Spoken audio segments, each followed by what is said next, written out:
येषु घटिता भजन्ते वर्णास्ते तव जननि नामावयवताम् स्मरं योनिं लक्ष्मीं त्रितयमिदमादौ तव मनोः निधायैके नित्ये निरवधि महाभोगरसिकाः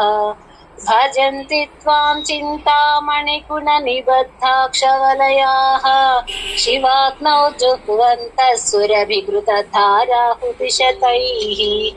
शरीरं त्वं शम्भो शशिमिहिरवक्षोरुहयुगम् तवात्मानं मन्ये भगवति नवात्मानमनघम् अतः शेषशेषि त्ययमुभयसाधारणतया स्थितः सम्बन्धो वां समरसपरानन्दपरयोः मनस्त्वं व्योमत्वं मरुदसि मरुसारथिरसि त्वमापस्त्वं भूमिस्त्वयि परिणतायान्नहि परम्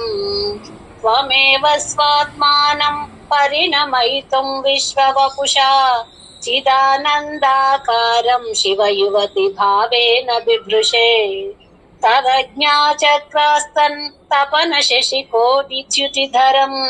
परं शम्भुं वन्दे परिमिलितपार्श्वं परचिता यमाराध्यन् भक्त्या रविशशिशुचीनाम विषये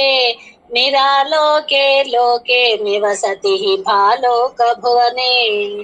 विशुद्धौ ते शुद्धस्फटिकविशदं व्योमजनकम्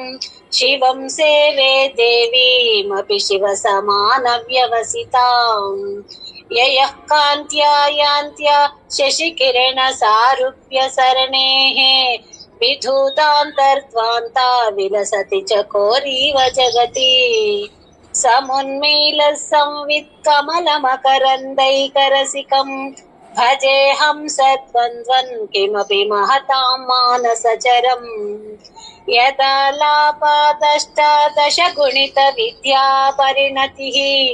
यदा धत्ते दोषा गुणमखिलमद्भोष्पय इव तव स्वाधिष्ठाने हुतवहमधिष्ठाय निरतम् समीडे संवर्तन् जननि महतीं तां च समयाम्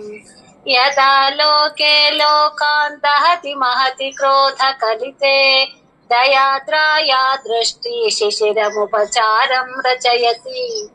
तटित्वन्तं शक्त्या तिमिरपरिपन्थिस्फुरणया स्फुरन्नानारत्नाभरणपरिणदेन्द्रधनुषम् तव श्यामं मेघं कमपि मणिपूरैकशरणं निषेवे वर्षन्